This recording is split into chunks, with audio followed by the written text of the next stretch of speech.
our today's problem is, ang pinapahanap dito is yung max shear stress, no, sa beam natin, sa cross section ng beam natin, at yung percentage ng shear force na kinikerry sa web. So, na-given ang shear force sa point ng cross section na to, tapos meron tayong cross section. So, alam naman na natin kung ano ang formula para sa max shear stress, no? Ang formula sa max shear stress, no, is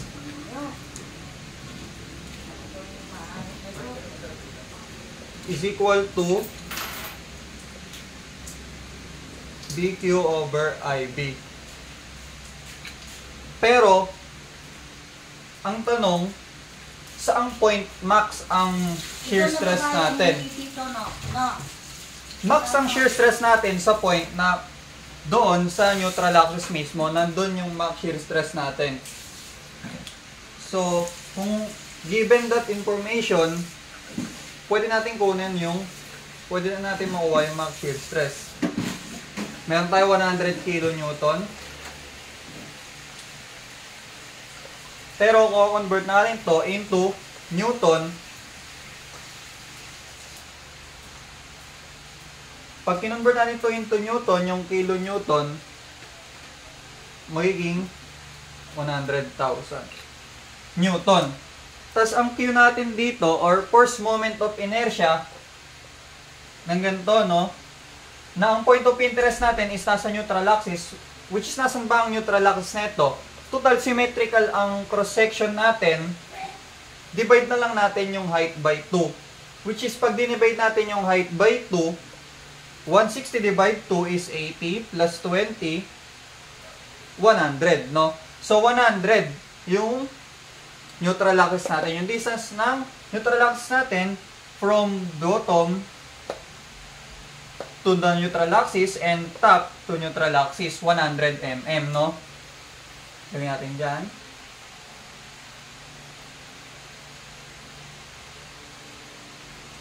$100 mm. 100 mm. So, okay. Meron na tayong point of interest sa neutral axis mismo kasi nandun yung max. So, first moment of area ang kunin natin in that point. Gawa tayo ng figure para lahat makasunod. Or para mas malinaw, no? Yan. Ito figure natin, no? Ito, kung ito ay 80, no? 80 to, no? 20 mm, 80 mm. So, yan yung figure natin. Ito yan. Tapos ito, 120. Ayan. Tapos ito, 20 mm yung kapal. So, first moment of area natin dito is, ang gagawin ko dito, no, na figure or mga area is etong isang buo. Etong isang buo. Isang buong solid, tapos tatanggal natin ng dalawa, no, na negative area.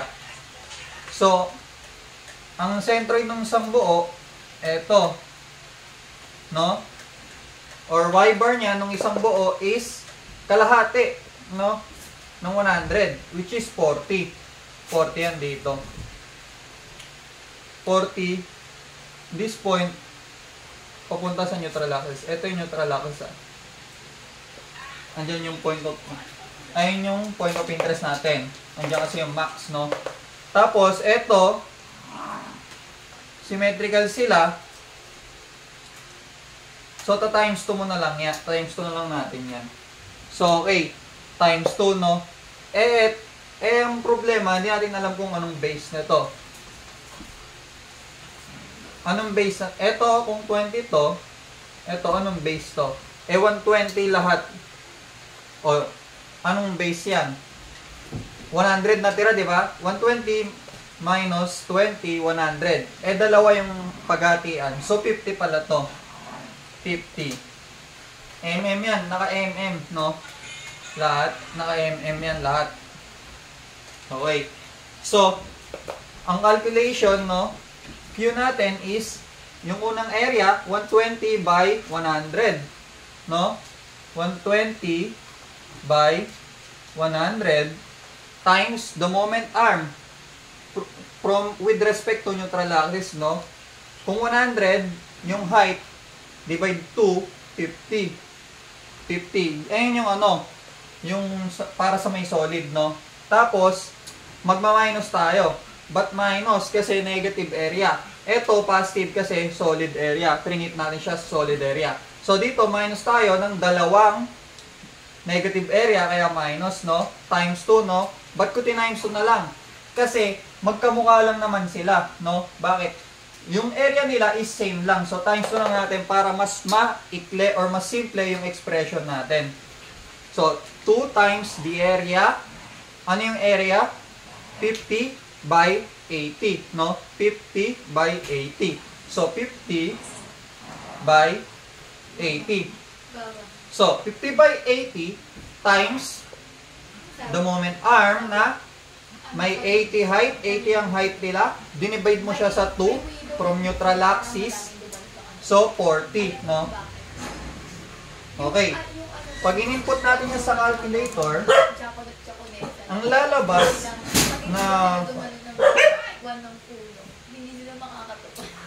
na unit na dapat nandito is naka mm to the cube. Bakit naka mm to the cube?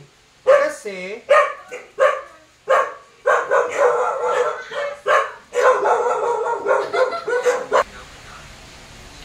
mm to the cube. So 120 times 100 times 50 minus 2 times 50 times 80 times 40 is equal to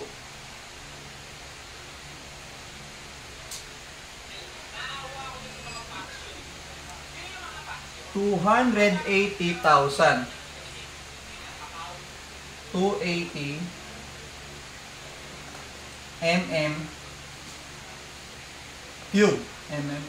Millimeter cube. No? But millimeter cube kasi area times moment arm or distance is cube, di ba? Kasi area is squared times distance magiging cube. So, meron na tayong cube. Ang I natin, anong I natin? Dito sa cross-section na to. Ang I ng cross-section na yan, paano? I is what? Pasimplihin na lang natin, no? Yung buong rectangle, no? Solid. So, positive area, sabay, buong rectangle, positive area, sabay, dalawang negative area. Di na tayo ito gagamit ng parallel axis theorem, no? Kasi, naka-centroidal naman na sila, no? Sa buong cross-section natin, no? Yung mga area na yon, yung centroid nila is tumatama na o collinear na sila sa centroid no cross-section natin or ng I-beam natin. So, kung centroidal na sila, so yun na yan. Yung area ng buo, 120 by 200. 120 by 200. Base height cube over 12, no? Ang height natin is 200, naka-cube yan. Over 12, no? Sabay, minus saan? Minus sa dalawang area na to, no? Na 50, no? 50, no? Kasi alam dito, dito 50 daw to, no? Nakupit na natin dito. 50 2 times 50 the base, tas ang height natin is 160 cube, naka-cube yan, no? Divide 12. So, yan. Ayun lang ay natin. Diba? So, pag in-input natin sa calcu yan, 120 times 200 cube over 12 minus 2 times the quantity of 5 times 160 cube over 12 close parenthesis is equal to big number. Pasalamat ba sa linggo? So, Hindi pa? Hindi pa ba? 7, 6, 5, 8, 6, 6, Diba 13? 66.67 Ay, kala ko. mm to the fourth. Ayun yung I natin. So, ayun yung I natin, meron na. May Q na tayo, meron na. Yung B natin, meron na. So, yung victory B natin, meron na. Or yung shear force natin, meron na. So, yung B na lang. Ano ba yung B na yan? Yung thickness sa point of interest natin. Saan ba ang point of interest natin? Sa may neutral axis. Anong thickness sa point of interest natin? 20 mm given na. So, meron na tayo lahat, no? Makukuha na natin yung shear stress, no? Yung maximum shear stress. Makukuha na natin yung first question. So, B is 100,000 times Q to 80,000 over I na ito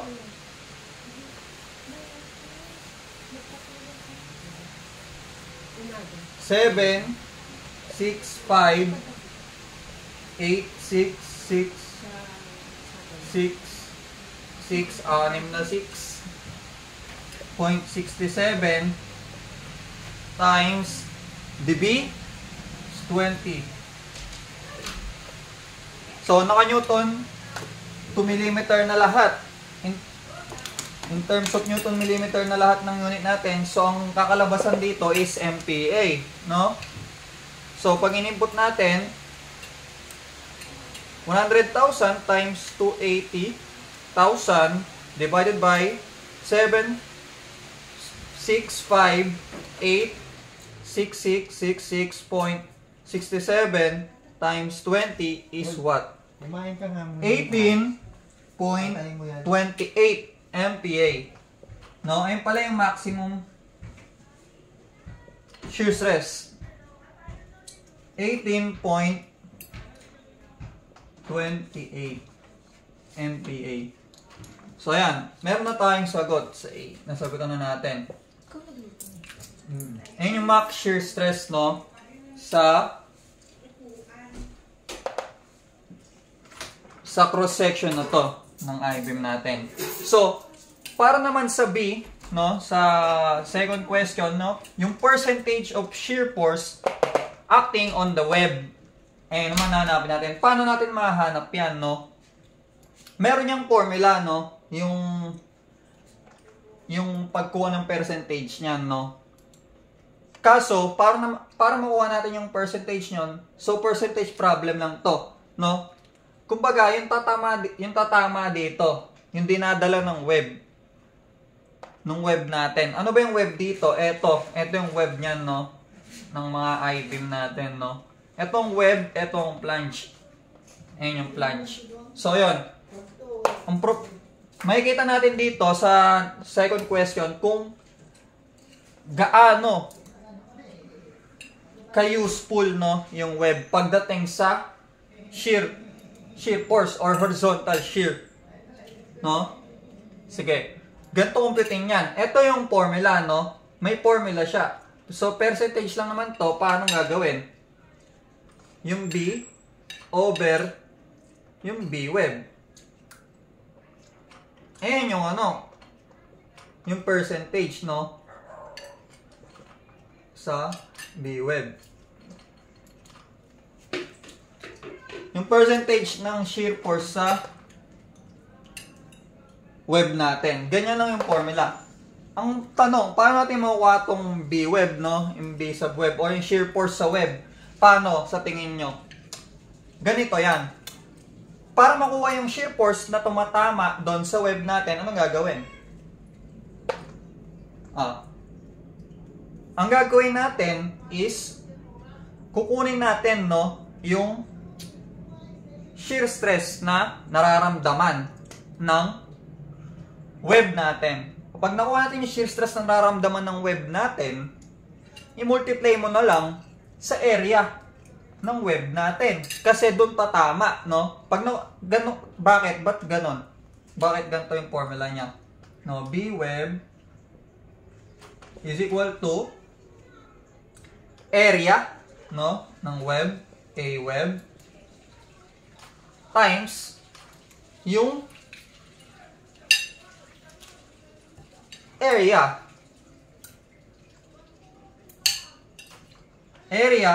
ng shear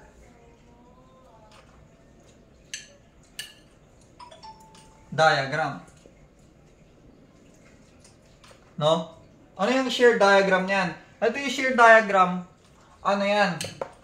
Isa pang step na gagawin natin, no?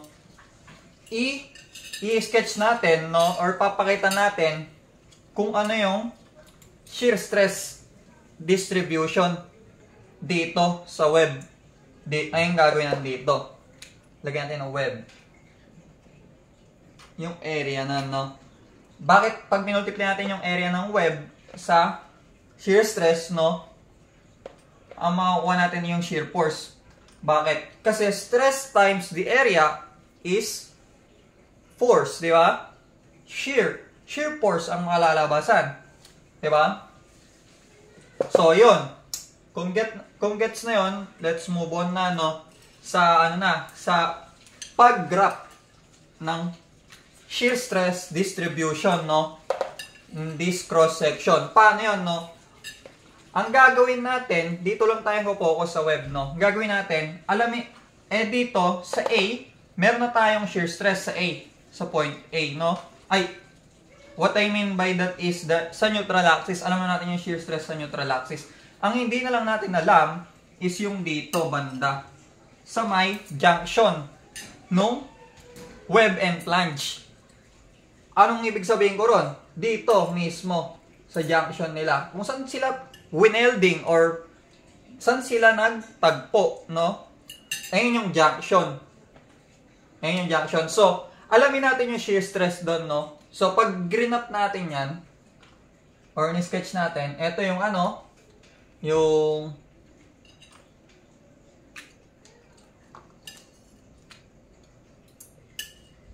ito yung web, no? Ayun yung web. Ayun yung web. Etong sa point na to, yung sa gitna, sa neutral axis, ditong point, no?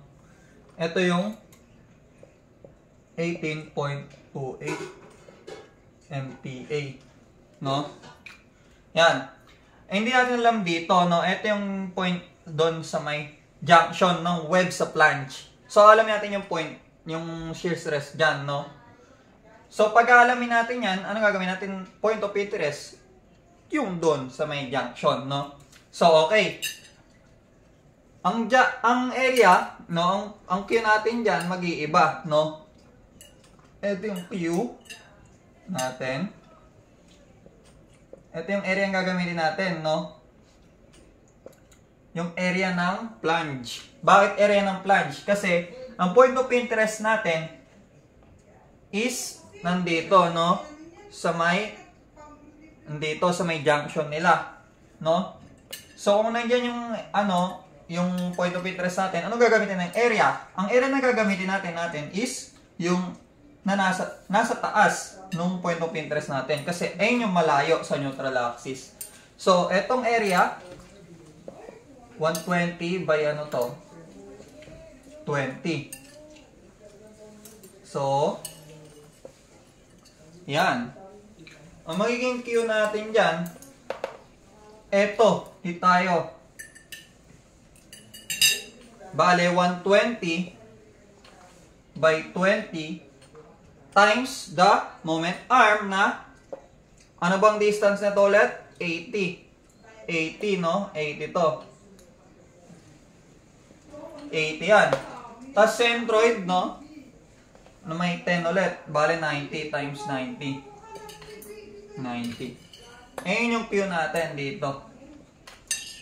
Para sa junction, no? Ang I natin, same pa rin, no? Hindi magbabago kasi sa kabuuan niya yung I. Yung B natin, same pa din. Kasi, ang taba or ang thickness nung junction is 20 mm. So, pwede natin siya ma-compute, no? Sabihin na natin na, minimum. Ito naman yung minimum, no? Minimum. Ito yung minimum shear stress sa web. Ang maximum kasi, nasa neutral axis. Ang minimum, nandun sa junction. Sa may web, minimum sa may web. So, okay. Ayan yung minimum. 100,000 Newton times Q. Anong Q ulit niya? Ang Q natin is 120 times 20 times 90. 216,000. So, 216,000. Mm to the third yan, no? Ang B natin is 20. Ang I natin is same pa din. 8, 6, 6, 6, 6.67. Anong minimum shear stress natin sa web? Times 216, 1230, 20 times 765866, 66.67 is equal to 14.1. 14.1 MPa. Ayan. 14.1 MPa. So, 14.1 pala.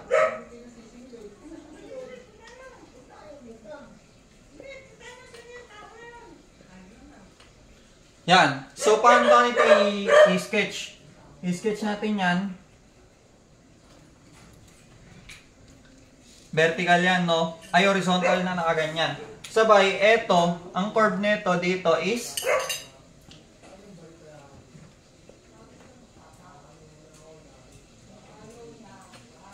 naka-quadratic, no? Nakapaganyan yung curve. Sabay, dito sa both side, no, ng neutral axis, mirror lang yan. Yan. So, ayan. Ito yung sinasabi na area of shear diagram. Ito yon, yung area niya. So, ang area na kukunin lang natin dito is ito lang, no. Etong area lang. Isa lang kasi ganun lang din naman same lang yan, no. Kumbaga, pag nakuha natin kasi yung isa, parang nakuha natin yung yung peak na mararamdaman niya kasi yun lang pinagananin dito. So, paano natin kukunin area niyan? So, eto pala, gamitin na natin tong formula. B web is equal to area ng web. Anong area ng web? 20 by 160. 160 by 20. Naka-mm, no? Naka yung PA naman. So, maka-cancel out yung millimeter. Makukuha natin Newton. Newton ang lalabas dito, no? Times natin, no? Paano natin makuha yung area nito? Height nito, no? Height niya times yung height nito. Ay, plus. Kumbaga, kunin mo lang height nito. So, ito. 14.1 plus, no? 18.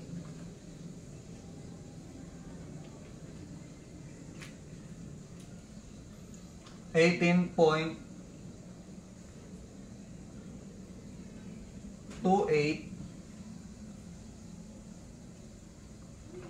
mali. 2/3 pala, 2/3.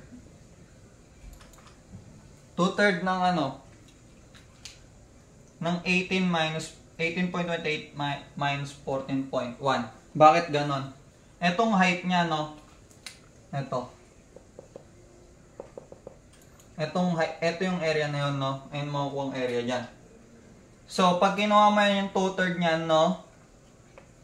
Kasi quadratic siya or parabolic curve, no? 2/3 niyan, makukuha mo yung area nung height niya, 2/3 ng height, no? So, ang height niya is 18 minus 14, no? 18.28 minus 14.1. Yan. Is equal to what? Etong problem na to, lumabas to sa final exam namin, no? Pero hindi siya naturo.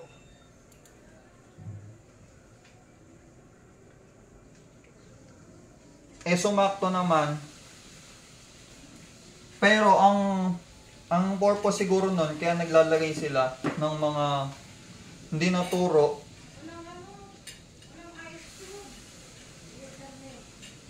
is siguro tinitesting nila kung nag-ano tayo, no? Self-study tayo or nagbabasa. So, pag nilagay natin to, in-equal natin, ang lalabas dyan ay 54,000.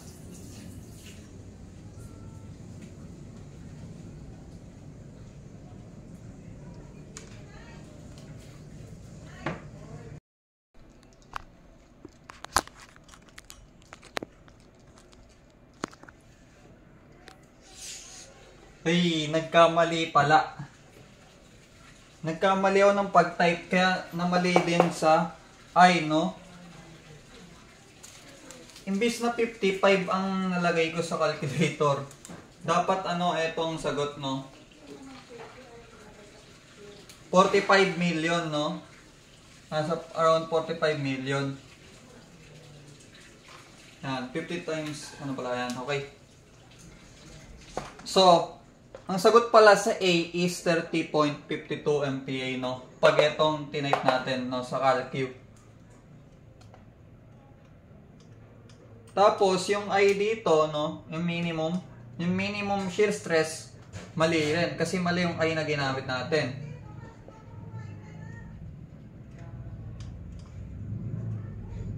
For 5. Yan, dapat na yun pala. My bad. So, 100,000 times 216,000 divided by 20 times yung I is equal to 23.55. 23.55 pala. Diba? Ang laki. Ang diferensya. MPa. Yung minimum. So, 23.55 tapos 30.52 minus 23.55 PA. Anong sagot diyan? Kaya nung pag-compute ko kanina, sabi ko, parang mali ito kasi nasa around 50,000 Newton lang siya, no? Which is ibig sabihin nun, pag dinivide natin yon sa 100,000, no, Newton, 50% ang dinadala ng web, which is mali. Bakit? Which is, eto, makapaliwanag nga doon, no? 1, pag tinype natin ito, ang lalabas ito, 20 times, 160 times 20 times the quantity, 23.55 plus 2/3 ng 30.52 minus 23.55 is equal to, ngayon, ito tama na, 229.33 Newton. Naka-Newton to, no? So, ang gagawin natin, no? Ito na, yung formula natin. Yung B-web, ito na yung B-web natin, divided by B, no? Yung shear force na nag-act doon sa point ng beam natin at a specific point, at our certain point. So, okay. Pag dinivide natin to sa 100 kilonewton, gawin nating newton yan. So, 100,000 newton times 100, no? Yung newton makakancel, so magiging percentage siya, no? Pag minultiply natin sa 100%. Ayun na, ito na yung percentage na nag-act sa beam, no? Ay, sa web. So, okay. 90,229.33 divided by 100,000 times 100 is 90.2%.